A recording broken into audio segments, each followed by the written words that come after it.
Hi, I'm Elizabeth, this is the Bookish North, and today I'm here to wrap up Nonfiction November. I'm a week late. That last weekend I was away and busy, a bit more on that later, so here we are today. So I had two main goals for November. I wanted to read at least 6 non-fiction books, which I did, and then I also wanted to read at least one book for each of the prompts for Nonfiction November.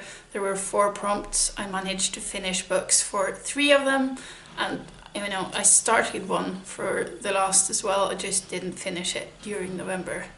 And if it's noisy around me, it's snow plows outside. It's been snowing all night. I can't change that. They're probably going to be at it all day, and I wanted to film. So, the books. My first choice was for the prompt of design, where I went for the uniform and minimalistic design of the Fitzgeraldo editions, and I read Limbo by Dan Fox. So this is a book that's kind of hard to describe because it's sort of a crossover genre-wise, I would say. It's part memoir, part essay, part travelogue, part art criticism. It consists of short chapters, and most of those chapters could just be a text in its own right, could be read on its own, but all of them somehow discusses the concept of limbo, of being in an in-between stage. Some of them explicitly, like essayistically exploring the concept of limbo, and others more indirectly, where he talks about himself, his life, his travels, his family, and stuff like that. I enjoyed this, at least I enjoyed parts of it. It was a bit of a mixed bag for me because parts of it I found really fascinating. It introduced me to new things and some new ideas, and it made me think about those times in life where you are in between things. And those parts I really liked. And then other parts of this book just swooshed by over my head and I didn't understand anything. And at some point I just got tired of Googling names or names of artworks or even words. There were a lot of words in this book that I had never heard before. That doesn't happen often while reading anymore. But yeah, a bit of a mixed bag, but it was enough in here to make it feel worthwhile reading it for me, and I'm not afraid of reading books where I don't understand everything that's going on, because I think that's how you learn, and how you learn what you're not, what you don't know, and it can show you ways to go. I don't think necessarily that this pointed me in directions I want to explore more, but I do think that if you are more into the modern art world than I am, you're probably going to be less lost in the parts where he lost me. But yeah, overall, I'm happy to have read the book. It did give me something to think about. And my second pick was my pick for the prompt of voice, where I wanted to read Memoir, because I feel like that's a subgenre of nonfiction that where voice is very important. And I read The Odd Woman and the City by Vivian Gornick. It's my first book by her, and I have already bought my next because I really enjoyed this. This is an epistolary is the word I'm looking for, memoir. It's told in anecdotes, short chapters again. Each of them talks about one specific incident in her life. It's a lot of everyday life here. It's meetings with friends, with a few lovers, with family, and with random people met in the streets or in shops in New York. She walks around a lot. She talks about things she sees and hears. There's also a lot of just overheard conversations, not necessarily meetings in their own right. And she talks about these things, putting them into a context, and sort of philosophizes about her own life and life in general. And I really enjoy books like this. There's not really a drive forward, so even if it's a short book, it took me a while to get through, but I really enjoyed being part of her journey. And there was specifically one one page in this book that I'm going to carry with me for a long time, because I felt like she was describing me, and I felt so called out by that part. I mean, obviously she was talking about herself, not me, but that quote just hit me so hard that I don't even want to read it out loud, because it feels like sharing too much of myself on camera, which is odd because obviously she's not writing about me. But yeah, I enjoy this. Not my favorite of the sort of walking through New York memoir genre. Not even my favorite I've read this year, because Bill Hayes wrote that one, but still really enjoyed it, and will definitely be picking up more Vivian Gornick in the future. Then I also read another book that could have been fitted into both of the previous categories, both voice and design, because it is a graphic memoir. It's a Norwegian book. It's called A Voluntary Death by Steffen Kværneland. And this was really, really great. I've been sort of hesitant to read his books before, because I don't really like his style of illustration. I don't like how he draws human beings. But when reading this book, I completely forgot about that, because I think this book was just amazing in the way it combines text and illustrations. It's a book about his father. It combines both illustrations and actual photographs, as is also on the cover, because here you have the actual photograph of his father, and then the front cover is his drawing where his face is blurred out. And that's because his father committed suicide when Steffen Kværneland was 18 years old. He had been planning it for a while, but he had been putting it off until both of his sons were adults. And as 18 is the sort of legal adult age in Norway, 4 months after his youngest son had reached it, he sat down in his car in a hangar and had a hose from the exhaust pipe and committed suicide in that way. And this was just a very powerful story, and it feels like a cop-out to say that about a book covering suicide, but it was just the way the illustrations and the text work together. The text is fairly straightforward and simple, but still, combined with the illustrations, it was an amazing experience. And I feel like what he did so well in this is that he's not getting sentimental. He talks about the childhood memories, where you get both the good parts and also the not so good parts, but you can see through it how he cared for and loved his father, and how his father was sort of a pillar in their family, even if he had severe depression. And you also see the grief after the suicide. He's trying to understand it, and he fails because he can't understand this action, but he still has a lot of respect for his father and his father's choice. And I think that's the thing that I will remember mostly from this book, is the way he manages to respectfully portray his father's choice, even if he doesn't agree with it himself.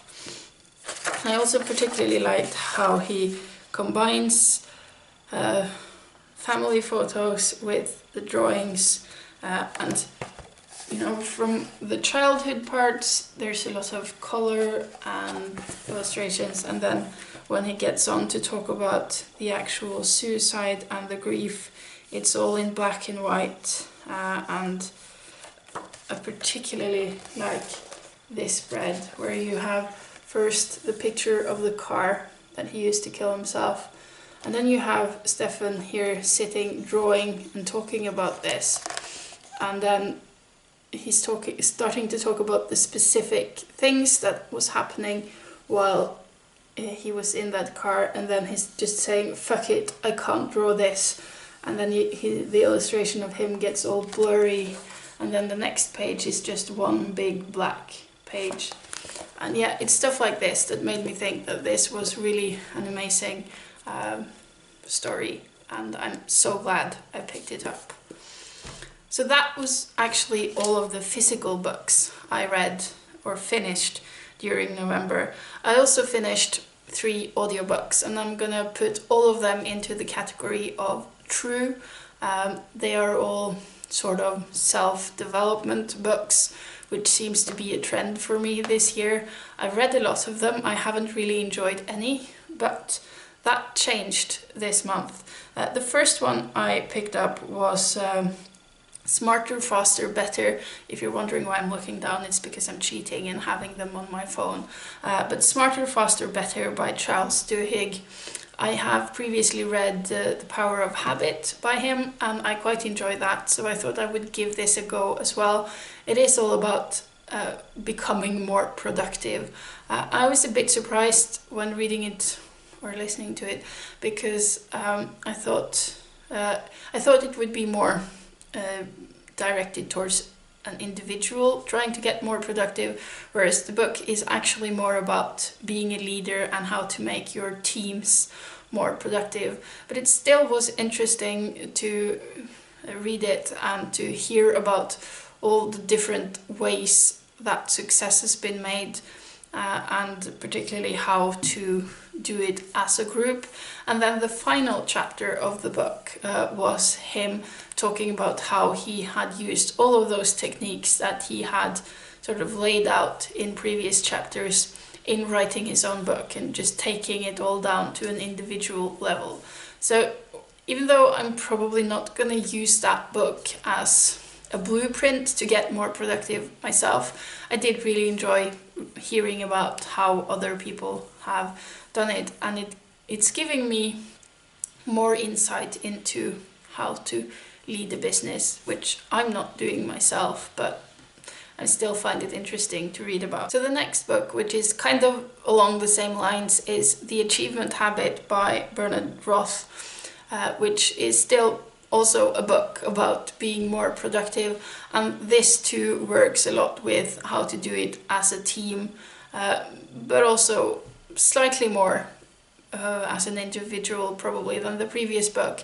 I feel like the main message of this book is do it, don't think about doing it, and that pretty much sums up everything. But of course it is more complicated than that, and it was interesting, but it was somewhat less interesting than the previous one. Felt like this was more obvious, and it was less constructive. It was more it was very general, and it was hard to withdraw things that I could actually use for anything from this book than from the previous one. And then the last one, which is still along the same lines, is called Atomic Habits by James Clear. And to me, this was definitely the book that I felt was most useful to me, and it's a book that I might actually read again and take notes and use for something, because this was it was the shortest one. It was very to the point, and it was also very concrete in its advice. It said, like, do this, this, this, and this, and do it in this order. And for me, that's the kind of advice that actually works. So if I am going to try to make some changes in my life, which apparently is why I'm reading all of these books, I think, then I think this is the book that would actually feel helpful to me. Apart from this, I have also started 4 other non-fiction books at once, and that's probably one of the reasons why I didn't finish either one of these, because I've been reading them all simultaneously and thus not finishing stuff. But I've been reading Changing My Mind by Zadie Smith, which is an essay collection. So far I have enjoyed some of the essays, and then others are just, well, the writing is good, but the essays are talking about things I'm not all that interested in.